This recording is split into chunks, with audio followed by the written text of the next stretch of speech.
Bueno, ahí sí estamos grabando, así que vamos a arrancar. Eh, Fernando, vos tenías una pregunta. Hacémela y yo te digo si te la contesto ahora o cuando termine con la presentación.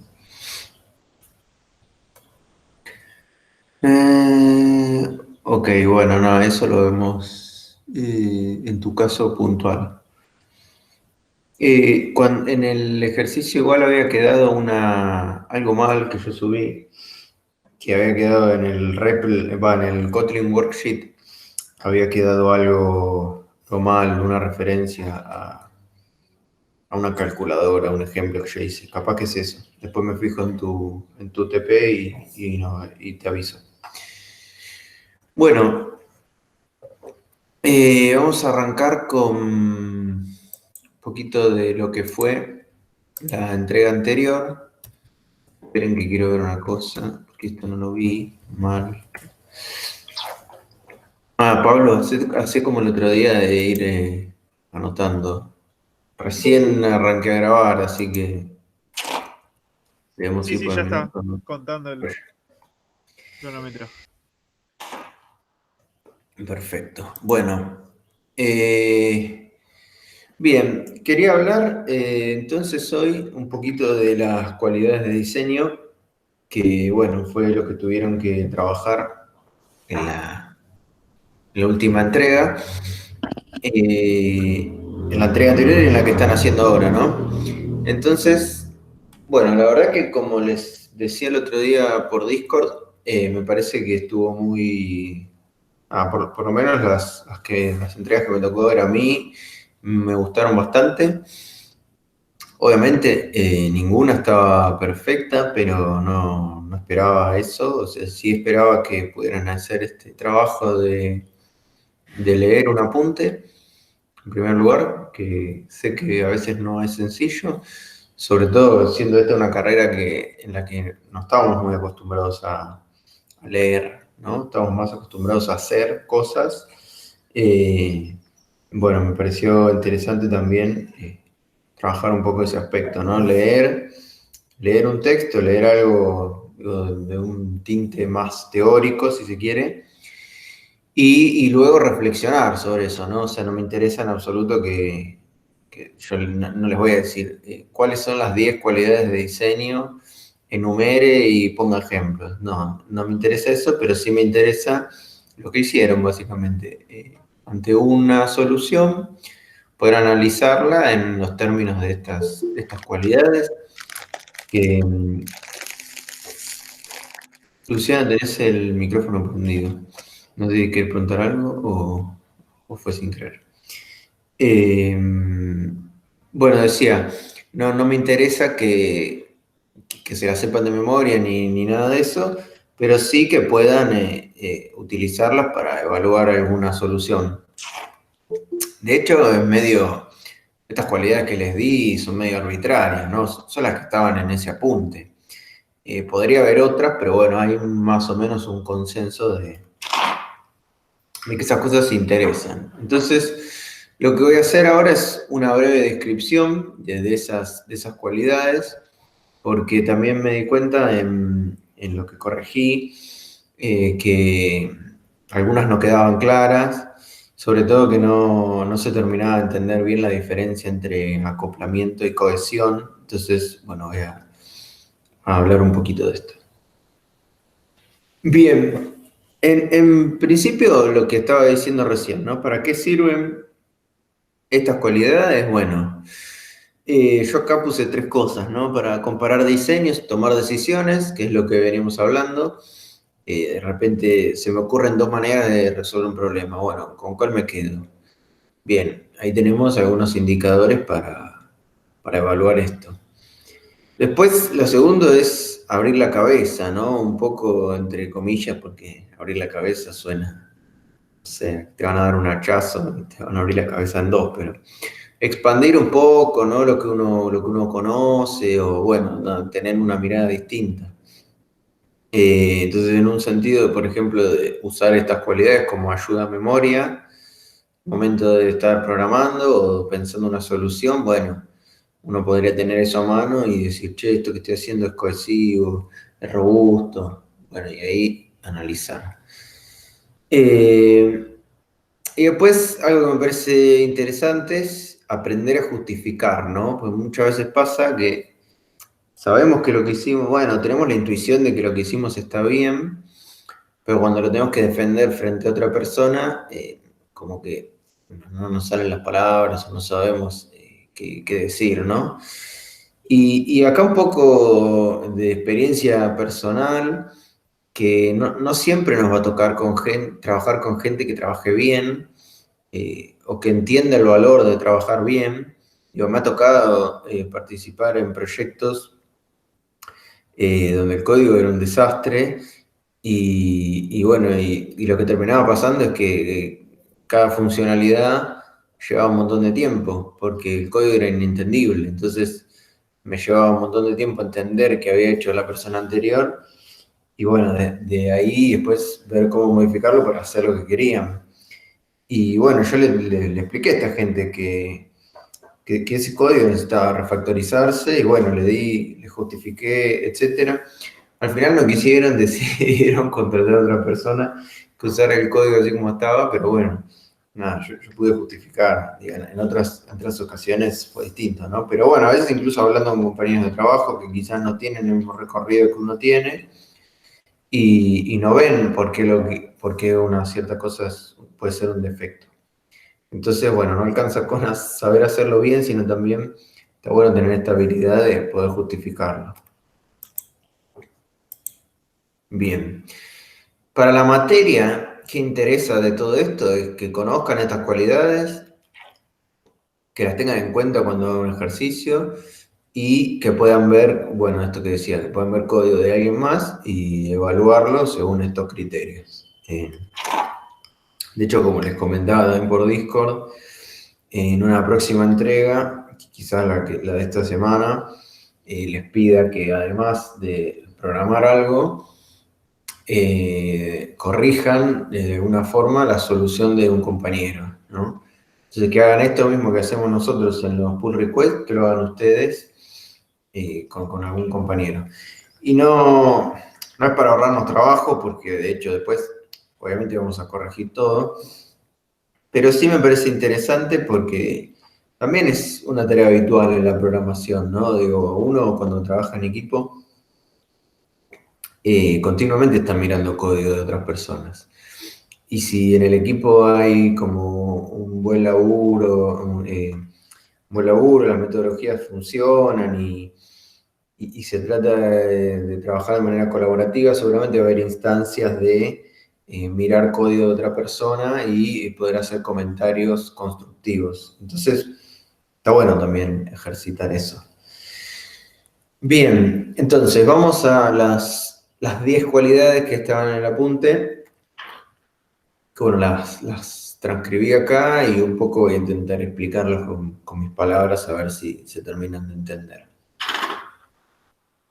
Está bueno esto que decía el apunte, de que decía que son cualidades que se pueden estudiar con cierta independencia tecnológica, porque son cualidades que aplican potencialmente a cualquier lenguaje, pero incluso a cualquier paradigma, ¿no? Entonces eso es interesante, digamos, porque lo que ustedes aprendan, ¿no? Estas cualidades que aprendan, las van a poder aplicar en esta materia, las van a poder aplicar en Kotlin, pero si el día de mañana les toca trabajar en un proyecto que, no sé, utiliza programación funcional en, qué sé yo, en Lisp, en Elixir, o les toca laburar en C++ o lo que fuera, algunas de estas cualidades van a tener sentido también en esos contextos. Entonces, más interesante aún.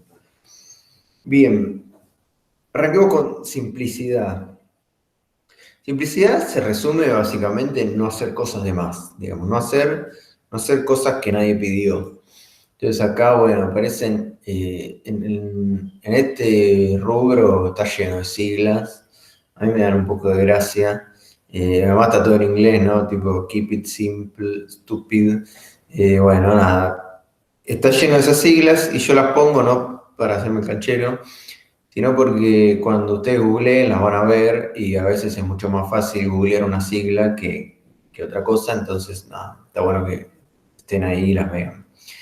Entonces este principio, bueno, el primer principio es el keep it simple, dice básicamente que trates de hacerlo lo más simple que puedas, digamos, que no sobrediseñes, ¿no? Que si lo podés resolver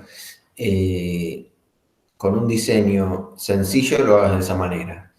Entonces esto tiene que ver con no hacer cosas por las dudas, ¿no? Digamos, lo que tiene la programación es que es fácil de cambiar. Digo, si yo, bueno, el ejercicio que están haciendo esta semana tiene que ver con eso, ¿no? Recibieron un código que no estaba muy bueno, yo les pedí que lo testeen primero para poder tener una seguridad de que después poder hacer diferentes refactor y tener la seguridad de que sigue funcionando. Entonces, aprovechar eso y no hacer cosas que nadie pidió o que son complicadas sin sentido. Segundo principio que dice ahí es Shagni, y básicamente tiene que ver con esto, no hacer cosas de más, digamos, si nadie te lo pidió, si no lo necesitas, no lo hagas. Y otra cosa que mencionaba el apunte, que vi que en algunos ejercicios lo pusieron, esto de la complejidad accidental versus la esencial, ¿no? Y la esencial tiene que ver con la complejidad que tiene el problema en sí. No sé, si yo, por ejemplo, me toca modelar, esperen que apago esto. Bien. Me toca modelar un sistema de facturación que tiene un montón de variables, que tiene impuestos, que tiene retenciones, que tiene descuentos, que tiene, bueno, no sé, un montón de cosas. Bueno, ahí hay una complejidad esencial, digamos. El problema que yo estoy intentando resolver es complejo de por sí y yo tengo que lograr un diseño que haga que ese problema complejo se entienda. Y cuando habla de complejidad accidental se refiere a algo que, una complejización que hicimos nosotros de un problema que no era tan complejo, digamos, que un código que quedó complejo para un problema que no lo era. Entonces tenía que ver con eso. Sigo, robustez. ¿Cómo se comporta el sistema ante un error, digamos? Básicamente, ¿qué tan preparado está mi sistema para fallar, ¿no? No quiere decir que no va a haber problemas o que no va a fallar, digamos. Uno, porque somos personas, nos podemos equivocar. Dos, porque no sabemos quién lo va a usar y de qué manera, digamos. Uno siempre cuando diseña un sistema piensa en un usuario ideal. Eventualmente puede hacer pruebas, digo, puede hacer un montón de cosas, pero nada garantiza que en última instancia lo van a usar de la manera que uno pensó cuando lo programó. Entonces, como eso no se puede prever, lo que sí se puede hacer es preparar el sistema para que sea robusto. Entonces, si hay un caso excepcional, ¿qué hace el código? ¿Explota todo y aparece la pantalla azul? ¿O tira un mensajito que me explica por qué falló y sigue adelante? Bueno, tiene que ver con eso la robustez, ¿no? Entonces yo acá mencioné tres cosas. Evitar el comportamiento errático, que tiene que ver con que el sistema no haga cosas raras, ¿no? Digamos, no sé, supongamos que estoy haciendo una aplicación para un banco. ¿Y qué pasa si hago una transferencia con un monto negativo? Entonces, si pongo que quiero transferir menos 500 pesos. Bueno, tendría que aparecer un error que me diga, mirá, el monto tiene que ser positivo o algo así. Ahora, ¿qué pasa si eso no está contemplado y lo que termina pasando es que yo le saco 500 pesos a la otra persona? No, pues eso sería un comportamiento errático. O peor, que a veces hace algo y a veces no hace nada. Después otra idea es la de fallar rápido, que tiene que ver con lo que hicieron en la última entrega, ¿no? Digamos, bueno, si yo detecto que la planta no me sirve, chao, fallo, tiro un error y otra cosa. No acumulo eso para más adelante. Y algo que acá no lo puse, pero que es interesante, que también intentar que cuando falla o cuando arrojamos una excepción o tiramos un error, explicar un poco qué pasó, ¿no? No poner error o poner ups, falló. Como dar información para entender cómo se soluciona ese error, incluso para nosotros mismos, digo, porque a veces esos errores nada más los vamos a ver nosotros al programar, no los va a ver un usuario final. Entonces, información para también nosotros o bueno, las personas que trabajen con nosotros. Flexibilidad tiene que ver con qué tan fácil es introducir cambios. Bueno, creo que eso se entiende. Va un poco, esta es como que tensiona un poco con la de simplicidad, ¿no? Porque pareciera que si es simple, capaz no es flexible. Bueno, eso también lo decía el apunte, ¿no? Hay cualidades que tensionan entre ellas, que no puedo tener las dos. Digo, voy a tener que ver en el contexto cuál me interesa. Pero bueno, flexibilidad básicamente tiene que ver con eso, ¿no?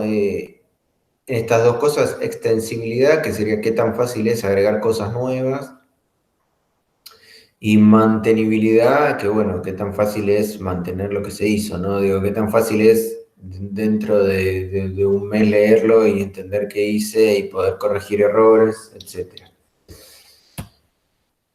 Acoplamiento. Esta es muy importante, acoplamiento y cohesión, que las podría haber puesto juntas, pero no lo hice. El acoplamiento tiene que ver en cuánto conoce una clase o un módulo componente sobre otro, ¿no? Digo, esto en el ejercicio estaba claro en varios lados, y que lo que pasaba es que había métodos que accedían, no sé, por ejemplo, había uno que en vez de llamarle al método plantar de la parcela, accedía a la lista de plantas y agregaba una planta. Entonces ahí está fuertemente acoplado a la implementación. ¿Por qué? Porque yo sé que la parcela tiene una lista y que si yo agrego esa lista tiene una planta más, pero si la implementación cambia, entonces mi código deja de andar. Entonces hay que evitar eso, ¿no? Digo, por ejemplo, acceder a atributos y modificarlos, o meterse en el estado interno de un objeto. Siempre hay que tratar de utilizar los métodos y no interactuar directamente con los atributos, salvo que sea para leerlos, ¿no? Para ver el valor. Bueno, ¿y esto qué ventajas tiene? Bueno, permite reutilizar, porque si no hay acoplamiento, entonces estas clases funcionan de manera independiente, entonces yo las puedo usar para otra cosa. Evita propagar defectos, porque si se rompe un componente A y yo estaba muy acoplado a ese componente, también se va a romper el componente B. Y lo tercero es algo que también, otra de estas frasecitas que le gusta a la gente que programa, que dice programar, también la pongo en inglés porque la van a encontrar así, pero lo que dice básicamente es programar hacia una interfase, no hacia una implementación. Y tiene que ver con esto, ¿no? Con utilizar los métodos, ¿no? Interfaz entendido como los métodos que da una clase, ¿no? Entonces que uno programe contra eso y no contra la implementación. Otra cosa que vi bastante que habían hecho en el ejercicio de TDD, por ejemplo, que en vez de mirar la respuesta, mirar el tiempo de respuesta, se iban a fijar en el módulo qué tiempo de respuesta tenía configurado. ¿Por qué? Porque habían leído el enunciado y sabían que el módulo era el que configuraba la respuesta. Bueno, es un ejemplo clásico de alto acoplamiento, digamos, porque ese código asumía que el módulo siempre va a poner el mismo tipo de respuesta, el mismo tiempo de respuesta a la respuesta. Entonces, en vez de mirar donde tendría que haber mirado, que era en la respuesta, miraban en el módulo, porque estaban pensando en la implementación. ¿Qué más? Bueno, facilidad de prueba, o esta palabra que me invento, testeabilidad. ¿Qué tan fácil es probar un componente? Bueno, yo tengo una clase, y también esto muchas veces tiene que ver con el acoplamiento y con la cohesión, ¿no? Digo, si la clase cierra en sí misma, yo tendría que poder probarla.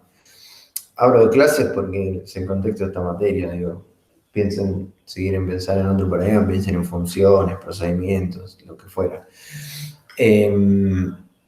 Entonces, ¿qué tan fácil me es a mí probar esa clase aislada del resto?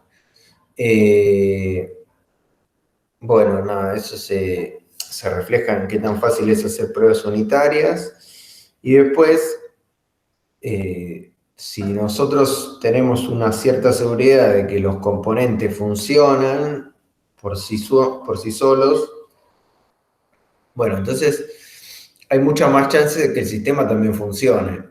Lo digo en estos términos porque puede ser que el sistema no funcione, ¿no? Digo, que los componentes funcionen de manera singular, digo, por sí mismos, no quiere decir que el sistema vaya a funcionar, ¿no? Porque en el sistema luego está la interacción entre todos esos componentes. Pero bueno, hay más chances, ¿no? Digo, si yo sé que un componente funciona y el otro también, bueno, tendré que revisar cómo interactúan entre ellos.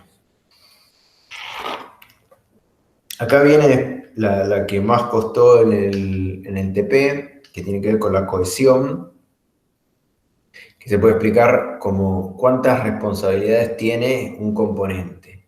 Entonces, si algo es cohesivo es porque hace una sola cosa, digamos, como que hace lo que tiene que hacer y nada más. Acá el ejemplo más fácil de la entrega era el método ese que estaba en la planta y tenía que estar en la parcela, ¿no? Digamos, ahí había un ejemplo de que muchos lo marcaron como acoplamiento, que no está mal, porque cierto, en ese caso la planta estaba fuertemente acoplada a la parcela, pero bueno, yo lo pensé cuando armé el ejercicio como un problema de cohesión, ¿no? Como una clase que estaba haciendo cosas que no tendría que hacer, digamos, que no tenía sentido en su contexto. Entonces, ese sería un ejemplo a nivel de clase, una clase que hace muchas cosas distintas, o por lo menos más de una. Y también a veces a nivel de método, ¿no? Se da también, digo, hilando más fino. A veces hay métodos que hacen 3, 4 cosas. Entonces, bueno, ahí habría que pensar si tiene sentido ese método, si no sería mejor hacer métodos más pequeños, o al menos dividir en subtareas, ¿no? Digo, si el método hace 2 o 3 cosas, bueno, quizás sea necesario, pero lo que seguro no es necesario es que todo el código esté ahí en el método, ¿no? Y bueno, ahí era como un hilando muy fino lo que hacía el método plantar estratégicamente. En el mismo método se buscaba la planta y después se la plantaba. Bueno, ahí yo sugería usar un método auxiliar para buscar la planta. Y un error típico de cohesión es esto que yo puse como clase particionada. Es bastante común que uno, digo, las clases en general en un sistema tienden a crecer, ¿no? Es más fácil por ahí o da menos miedo agregar métodos a una clase que crear una clase nueva. Entonces, muchas veces sucede eso, que en un sistema que por ahí tiene bastante tiempo de vida, fue metiendo mano a distinta gente y como que las clases fueron creciendo, ¿no? Fueron apareciéndole más métodos, más atributos. Y a veces lo que termina pasando es que hay un cierto conjunto de atributos que solo se usa en ciertos métodos. Entonces, por ejemplo, vos tenés 3 atributos que solamente se usan en estos 5 métodos y tenés otros 4 atributos que se usan en estos otros 8 métodos, por decir algo. Bueno, ahí claramente hay una clase que es poco cohesiva, está haciendo muchas cosas y de hecho ni siquiera interactúan todos los atributos con todos los métodos. Ese es un indicador de que ahí hay que separar y hacer otra clase nueva o otras clases nuevas. Bien, abstracción, que no supe resumirlo, por eso no tiene subtítulo.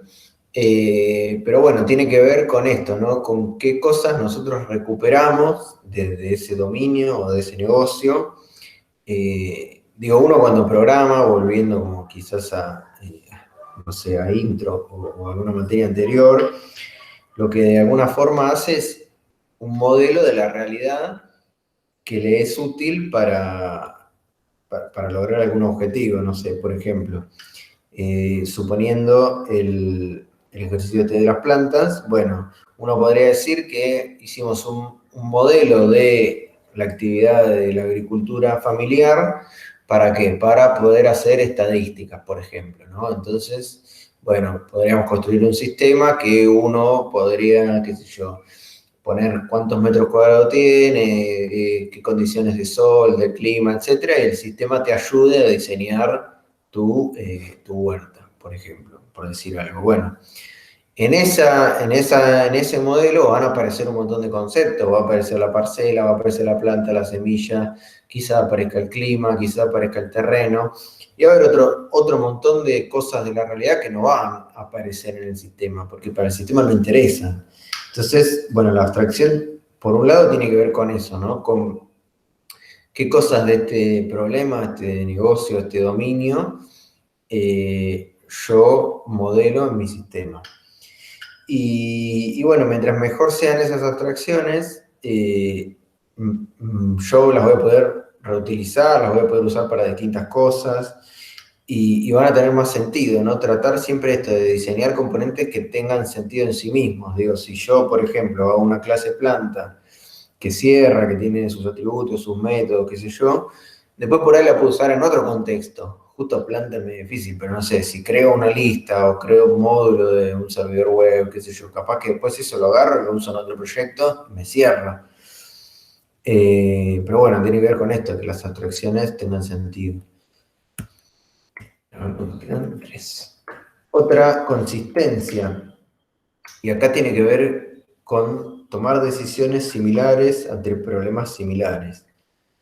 Esto es también, ¿no? Para que piensen que cuando ustedes programan, pasan mucho más tiempo leyendo código que escribiendo código, ¿no? Ya sea porque están leyendo un ejemplo o porque se sumaron a un proyecto que ya tiene código y ustedes están leyendo para entenderlo. Digo, la actividad de programar tiene mucho de leer y poco de escribir. Entonces, está bueno que en un mismo sistema, ante problemas similares, siempre se tomen decisiones similares. ¿Por qué? Porque, bueno, va haciendo la idea de, bueno, este problema en este proyecto lo resolvieron así. Entonces, cuando yo vuelvo a ver eso, más o menos que entiendo por dónde va el código, ¿no? Tiene que ver con eso, ¿no? Con hacerlo un poco más predecible para quien lo vaya a leer. O, digo, para ustedes mismos, dentro de un año, cuando no se acuerden lo que hicieron en un cierto proyecto. Redundancia mínima. Esto anduvieron bastante bien en el TP, que tiene que ver con que el conocimiento tiene que estar en un solo lugar. Y esto lo podemos pensar a dos niveles, a nivel de lógica repetida, o sea, de código repetido, de pedazos de código que están copiados y pegados, básicamente. ¿Qué desventaja tiene eso? Bueno, que es más difícil de leer, que si después hay que cambiarlo, tengo que cambiarlo en 20 lugares, etc. Acá aparece otra sigla de estas mágicas, que es dry, o don't repeat yourself, o no te repitas, que bueno, tiene que ver con esto. Si estás copiando y pegando, bueno, seguro que puedes hacer algo mejor. Y después lo otro, que también había aparecido en el TP, es esto de información repetida. En el TP aparecía como o sea, había una clase que tenía una lista, creo que era la parcela, tenía una lista de plantas y además tenía una variable que era un numerito que decía cuántas plantas había. O sea, era redundancia de libro, ¿no? Digamos. Porque con la lista yo ya tengo la información de cuántos elementos hay. No necesito además tener una variable que lo cuente. Y los problemas de eso son las inconsistencias, ¿no? Porque si yo de repente tengo esa variable y en algún método me olvido de actualizarla, bueno, la variable capaz que dice 3 y en la lista hay 4 cosas. Entonces, bueno, ¿a quién le creo? Y bueno, la actividad esta de hacer que la información esté en un solo lugar se llama normalización. Que si cursaron base de datos, tal vez no, seguramente hablaron de esto. Y la última, esto quizás no lo habían escuchado antes, esto que el apunte llamaba mutaciones controladas y que tiene que ver con reducir al mínimo posible el efecto. ¿Qué quiere decir esto? Que en principio tratar de usar variables lo menos posible, o sea, usarlas solamente donde sea necesario tener una variable, porque hay algo que va a cambiar en el tiempo. Para mí, como un lema que tendrían que adoptar es que, bueno, que tiene que ser inmutable hasta que se demuestre lo contrario. O sea, por defecto, en Kotlin, yo pongo val con L por defecto. Y si después me doy cuenta que es necesario que cambie, bueno, ahí le pongo var. En JavaScript lo mismo, por defecto es const. Si después me doy cuenta que necesito que eso cambie, luego una variable. Y siempre tratar ¿por qué esto? No es por capricho, es porque siempre es mucho más difícil pensar en una variable o en un código que tiene efecto, o sea que cada vez que yo lo ejecuto, tengo que pensar en más cosas, porque quizás yo lo ejecuto y cambia, porque hay algo ahí que, no sé, hay un contador, una variable que cambia. Entonces siempre es más fácil razonar sobre las funciones o métodos que son puras, en el sentido este, de que yo la ejecuto y siempre devuelve lo mismo. Después, otra cosa, tratar de no exponer operaciones mutables que no sean necesarias, digamos.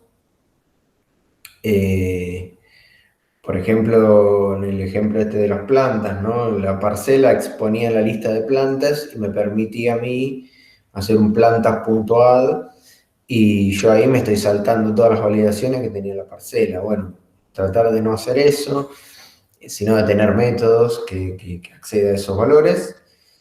Y después algo que también es bastante común es que por no hacer un método o por no ponerle nombre a algo, utilizan una variable. Entonces, no sé, por ejemplo,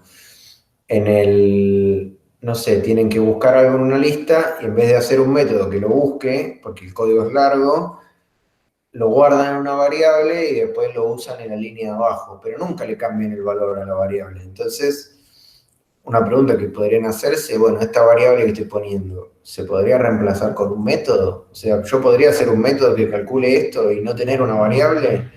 Bueno, si la respuesta es sí, chao variable. Y acá se me acabó la diapositiva. Hay unas preguntas en Discord que había dejado Alan, pero bueno, si tienen alguna pregunta de todo lo que dije recién, escucho.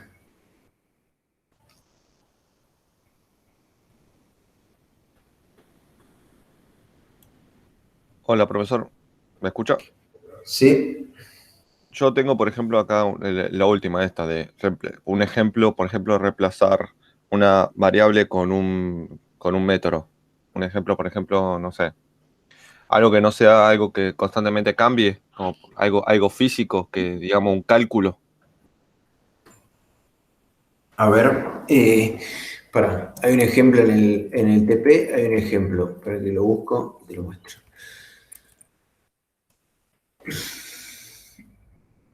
Tiene que ver igual con algo que no esté en el requerimiento que pueda cambiar, digamos.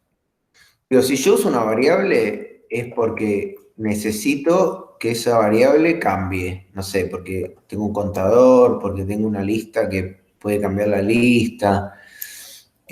No sé, porque tengo modelada la cantidad, cuántos años tiene una persona y bueno, eventualmente eso cambia porque cumple años. Eh, pero si no uso un valor, para que lo estoy buscando, no lo estoy encontrando. Acá.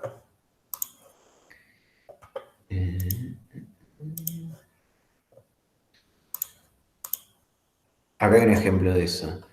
Plantar estratégicamente, ¿no? Bueno, acá es un val, o sea, no puse un var, pero igual. Esta idea, esto para mí significa algo, que en realidad es la parcela más vacía, ¿no? Sería esto. Bueno, ahí en vez de hacer esto, de poner una variable o un valor, puedo hacer un método que sea parcela elegida o parcela más vacía. En ese sentido lo decía, digo que es muy común que yo he visto en entregas, también lo he visto en objetos 1, que hacen esto, capaz una variable y le ponen parcela más vacía y después la usan. Bueno, en vez de hacer eso, creen un método que queda mucho más claro, que se puede eventualmente hacer un test y que además queda un nombre, ¿no? Y que además se puede usar en otro lado después. A eso me refería. Sí, pero por eso ahí no era mejor un método porque daba un resultado. Sí, sí, sí, sí, es que sí, a eso me refería. Digo que si ustedes ven algo así, háganse la pregunta, che, esta variable que usé, ¿podría haber sido un método? Sí, bueno, entonces chau variable, hago un método que devuelva esto y no uso ninguna variable, digamos. Ok, gracias.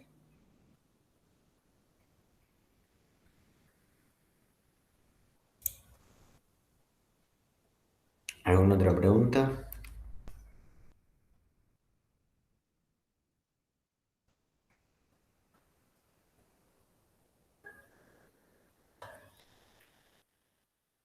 Bueno, leo mientras las preguntas que había dejado Alan. Él dice, cuando habla de las operaciones, dice que no tiene que romper el encapsulamiento. ¿A qué se refiere con encapsulamiento? Bueno, tiene que ver con esto de también del acoplamiento, la cohesión, ¿no? Digamos, encapsular en general se lo piensa como, a ver cómo lo puedo explicar, como no violar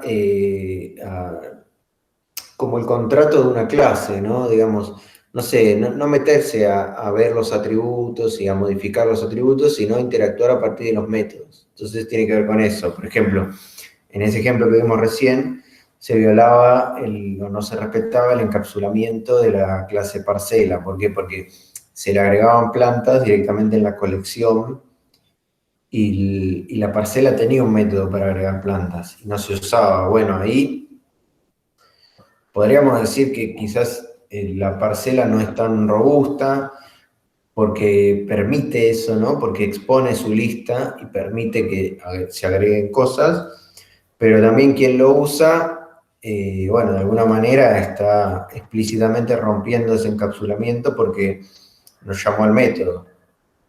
Entonces tenía que ver con eso. Después, otra pregunta que hacía es, ¿qué sería un assert de alto nivel? Y eso entiendo que viene del apunte de testing, de diseño de testing que les había dejado para esta semana.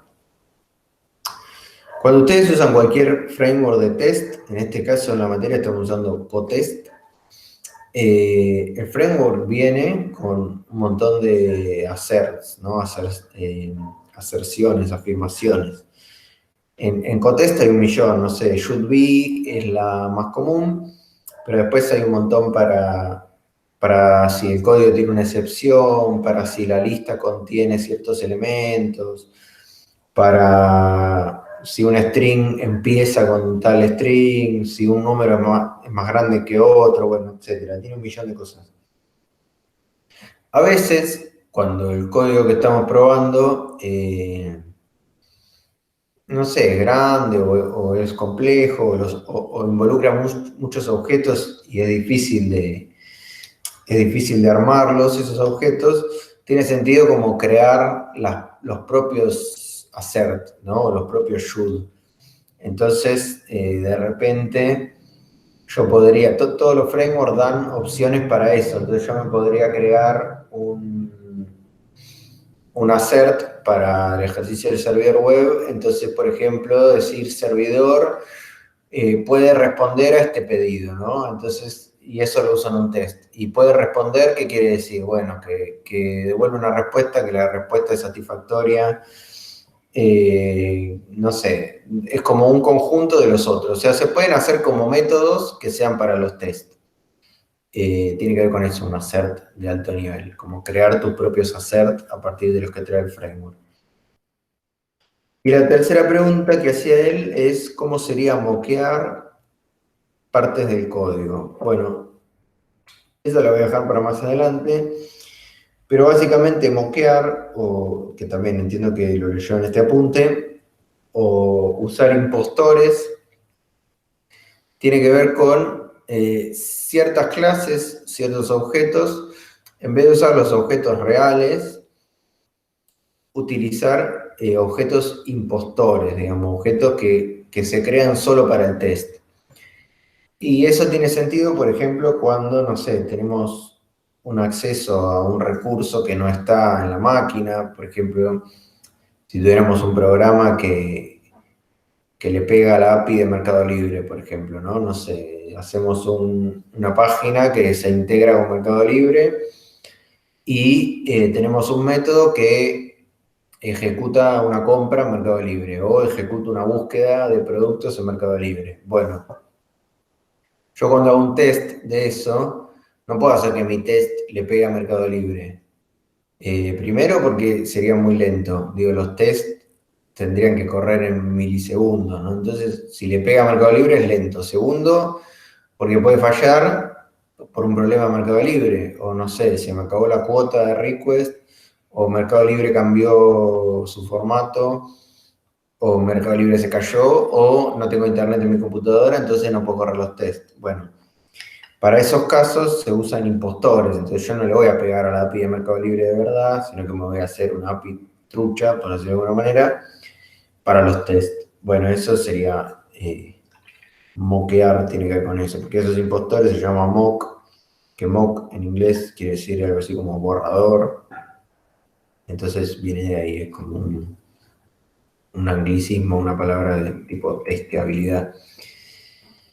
Bueno, eso. Pues, Alan, cuando veas esto, avísame si respondí tus dudas. ¿Alguna otra cosa?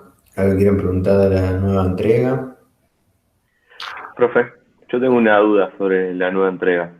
Sí. Quería saber si cuando hagamos el refactor del código, tenemos que sacar la parte de comprar la parcela.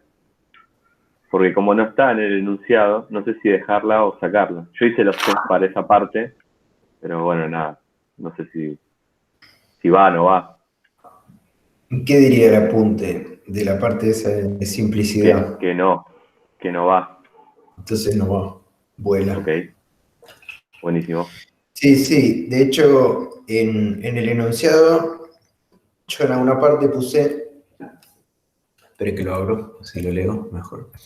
Algo así como comenten si hubo test que no pudieron hacer o si hubo test que tuvieron que borrar o lo que fuera. Bueno, este sería un ejemplo, ¿no?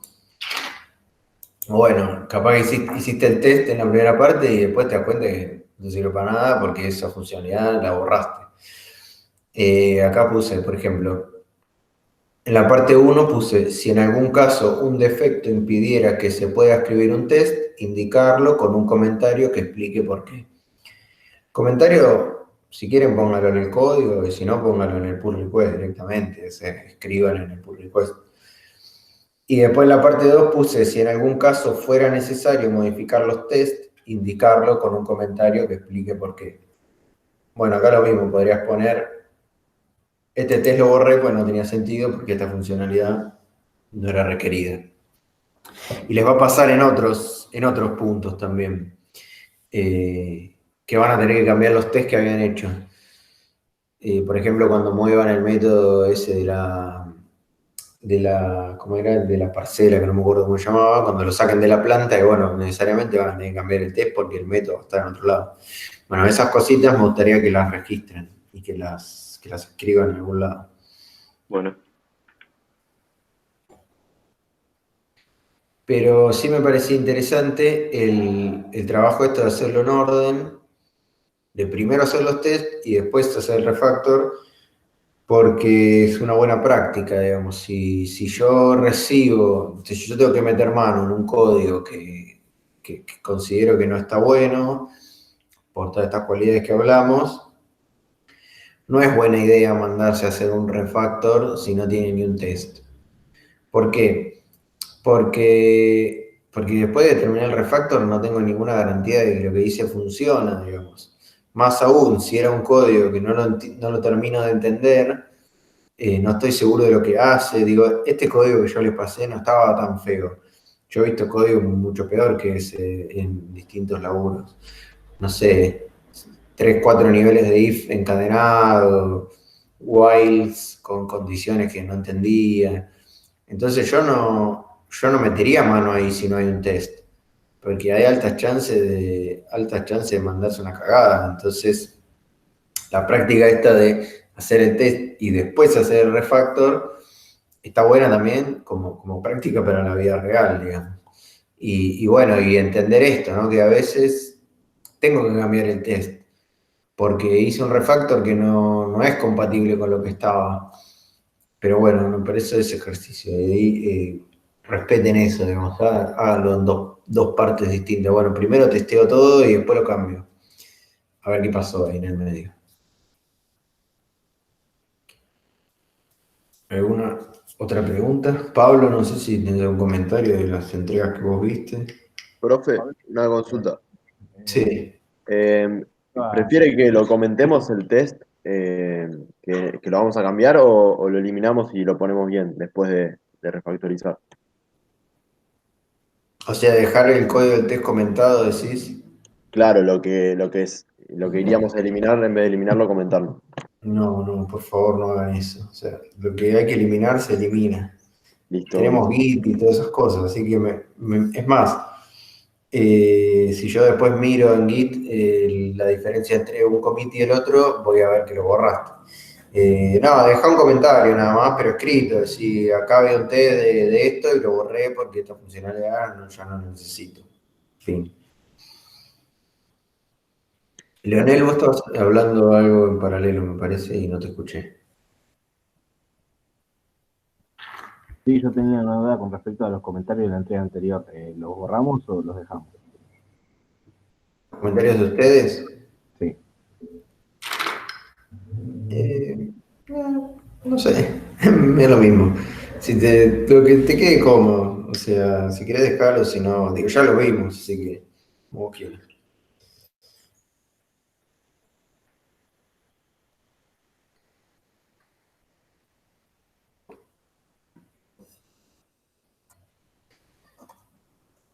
¿Alguna otra pregunta? Por ahí, algo que Dale, me dale. gustaría destacar, que vi que muchos comentaban código diciendo que, o sea, explicando qué es lo que hacía el código. Y no sé, por ahí medio como de frase hecha, pero la mejor documentación es un código bien hecho, digámosle. O sea, un nombre pensado explicando qué es lo que hace, ya sea una variable o un método. Nada, me tocó ver un par de veces eso. Como que comentaban qué es lo que hacía el código. Y nada, yo sé que a veces es un embole pensar un nombre copado para... o complicado a veces. Un nombre para una variable, un método, o mismo un objeto. Pero nada, está bueno por ahí tener esa práctica de pensar un nombre. Para no comentar de más, porque básicamente es medio redundante a veces. Nada, quería destacar eso. Sí, estoy de acuerdo. Yo no me quise poner denso con eso, pero también lo vi en varias entregas.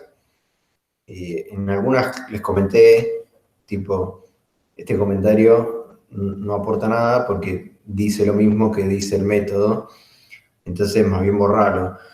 A veces uno piensa que, yo entiendo que a veces ustedes ponen los comentarios para ustedes, a veces los ponen para que los leamos nosotros, pero bueno, es eso, el comentario es un recurso más y hay que usarlo cuando dice algo que no diga el código, digamos, si el método se llama plantar estratégicamente. Y en el comentario ponen, este método sirve para plantar estratégicamente. Bueno, no sé, ¿para qué lo escribieron? Si ya se entiende que hace eso. Distinto es si, por ejemplo, el método se llama plantar estratégicamente y ustedes en el código quieren explicar qué significa plantar estratégicamente. También, ahí como dice Pablo, digo, si el método llama a otro que se llama buscar parcela más vacía y plantar, bueno, yo entiendo que plantar estratégicamente es eso. Pero sí, digo, los comentarios están buenos, a veces suman y a veces restan. Entonces traten de usar ese recurso cuando creen que va a sumar algo, digamos. Si lo único que va a hacer es repetir lo que dice abajo, es preferible que no lo pongan. Y peor aún me parece el código comentado. El código comentado directamente me da bronca. Cuando veo un código comentado me da bronca. ¿Por qué me da bronca? Porque es como que no te animaste a borrarlo, digamos. No lo digo por la pregunta que hiciste vos, Agus, pero digo, lo vi en un millón de cosas, en un millón de laburos, y más cuando tenés Git, porque digo, bueno, está bien, capaz que uno a veces dice, no, esto no lo borro porque por ahí después sirve. Bueno, y si después sirve, alguien irá al historial de Git y lo buscará, y si no, bueno, si ya no se usa, que se vaya. Eso, comentar código para mí es una muy mala práctica. Profe, yo no tuve la devolución del TP. Sí, me dijo Román que estuvo con algunas complicaciones y que hoy a la noche iba a terminar con las entregas que le faltaban. Supongo que a vos te corregiría Román. Ya me fijo. Vamos alternando, digamos, ¿no? Una semana cada uno. O sea, intentamos que no te corrija la misma persona 2 semanas seguidas. Sí, Adrián, el tuyo lo miraba Román. Así que bueno, hoy a la noche, mañana tendrías que tener la devolución. De todas maneras, hayan tenido o no la devolución, en el sitio de la materia yo puse todos los defectos que había. Entonces, pueden empezar, bueno, hay gente que ya lo entregó, pero digo, pueden hacer el ejercicio sin tener la corrección. Fíjense acá, yo lo puse acá, esta es la última clase, ¿no? Que está subida. Y acá dice, en este link pueden ver todos los defectos que deberían haber encontrado. Bueno, y si clican ahí, están todos los defectos. Nada, eso. Se pueden basar en esto, digamos. Ya que tengo esto, les muestro que acá arriba agregué el cosito este que dice clase en vivo, que cuando lo apretan se abre el Google Meet, que siempre tiene el mismo link. Entonces, bueno, la semana que viene pueden entrar ahí y directamente ya entran a la clase. Che, y de esto de cualidades de diseño de las pruebas, ¿leyeron algo? ¿No leyeron nada? ¿Tienen dudas? ¿Qué onda con eso? Entré ahora y están todos los pajaritos ahí. Pero digo, además de entrar ahora, ¿lo leyeron antes? ¿O no?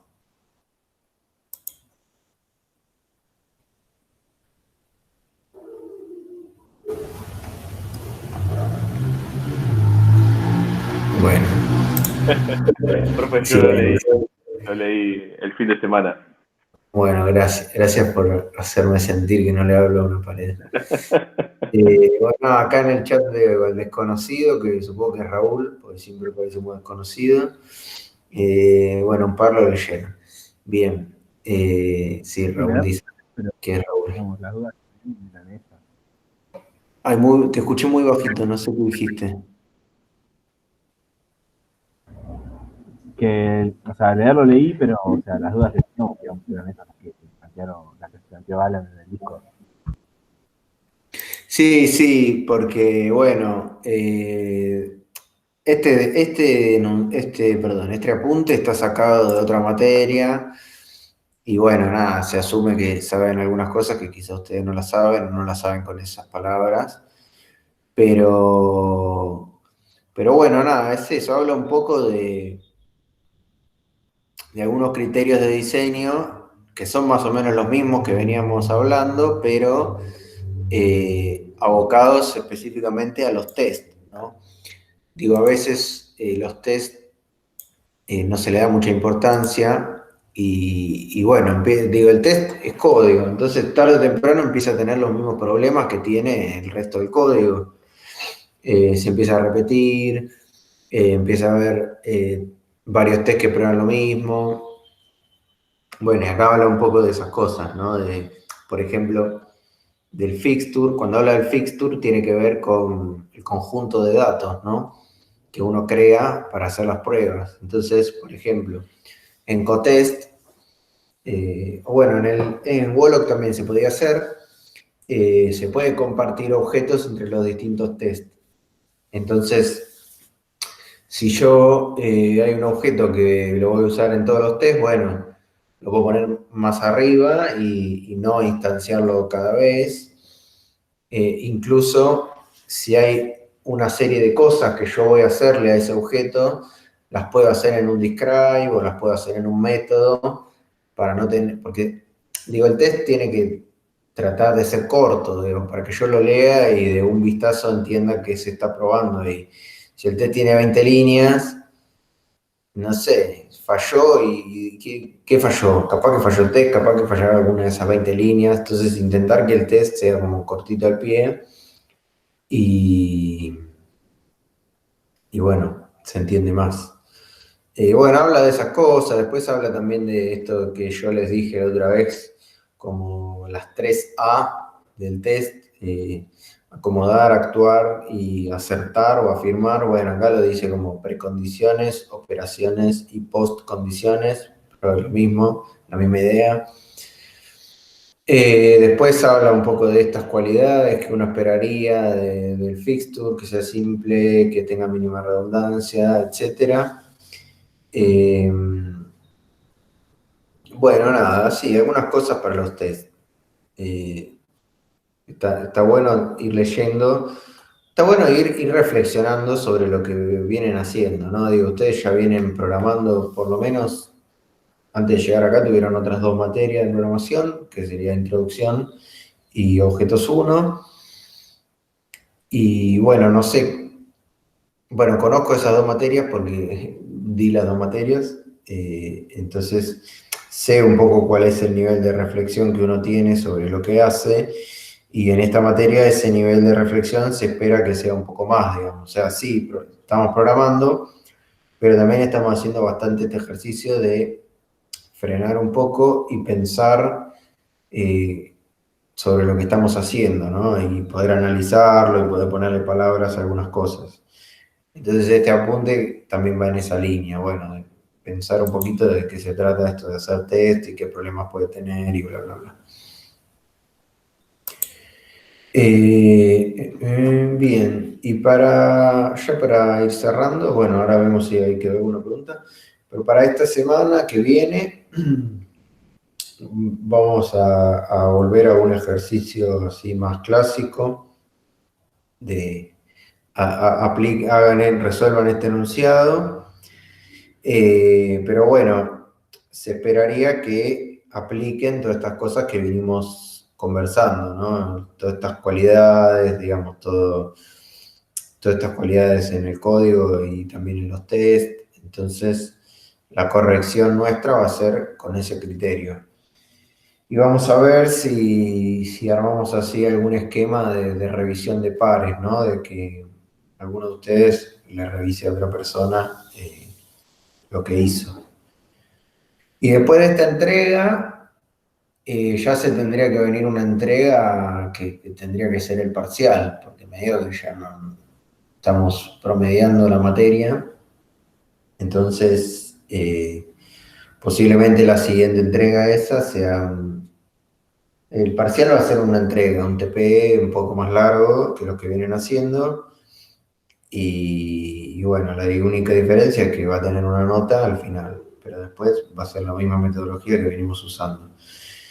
No les voy a pedir que se conecten un cierto día, una cierta hora, con cámara, o con alguna de esas cosas raras. Solamente que hagan un TP, lo suban y ya. Fin, por mí no tengo más nada para decir. Si tienen alguna pregunta, hablen ahora. Sí, ¿qué tal, profe? Sí. Nada, no, simplemente una consulta sobre la entrega de este ejercicio. Yo entregué el sábado, creo, o ayer a la tarde, creo. Nada, yo estaba esperando por ahí la devolución para arrancar la segunda parte, pero la verdad es que no la tengo muy clara con Git y no quiero hacer macana de pisar código y que después no se vea por ahí la primera parte. Por eso me frené, pero por lo que dijeron recién, entiendo que se puede ver hacia atrás el tema de los commits. Claro, sí. Sí, mira, es más, te lo muestro si lo ves. Dame un segundo.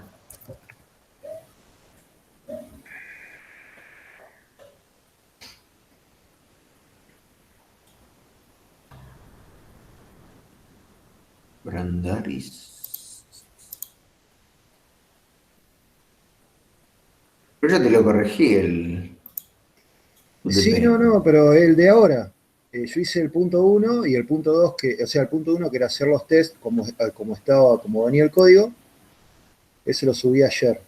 Y nada, después no seguí porque tenía miedo, digo, si ahora modifico el código y hago el test de nuevo, o sea, escribo todo de nuevo, tenía miedo de pisar lo que había hecho en el punto 1, que pedía hacer el test sobre lo hecho. No, está bien, no, está bien. Sí, seguí trabajando. Mirá, ahora te voy a mostrar cómo se ve. Yo cuando entro acá, primero lo que GitHub me dice, bueno, pues justo yo te corregí a vos. Entonces acá me dice que hay cambios nuevos desde la última vez que yo lo vi. Que acá me aparece tu commit. Sí. Y después, cuando yo en general cuando corrijo, vengo acá y miro todo, ¿no? Si uno toca File Change, lo que ve es la última versión, digamos, ¿no? Que borraste, que agregaste, etc. Sí. Pero también yo tengo la posibilidad de ir acá donde dice commits, y yo acá puedo ver versión por commit lo que vos hiciste. Listo, genial. Eso entonces, no lo sabía. Cuando vos subas los segundos, acá va a aparecer otro. Entonces, si yo quiero ver la versión final, me voy allá. Pero si quiero ver lo que hiciste acá, aprieto acá y ahí lo puedo ver. Digamos. Acá veo solo los test. Digamos. Sí. Exacto. Listo, perfecto. Entonces, puedo seguir tranquilo. Tranquilo.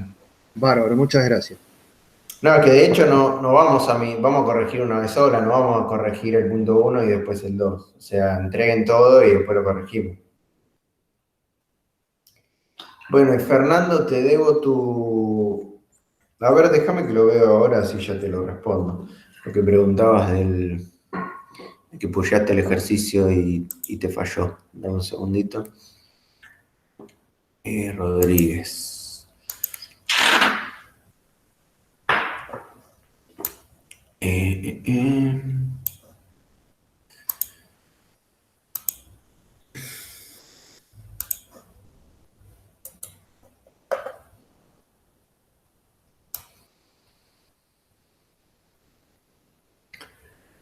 No, tenés errores de los test, en tu caso. Habría que revisar ahí qué pasó, digamos, pero esos test en el IntelliJ tampoco deben funcionar. Así que, pues fíjate eso.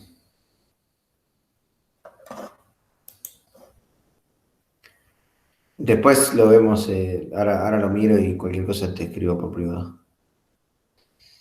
Bueno, entonces, ahora sí, si nadie más tiene nada para decir, damos por finalizada la clase de hoy.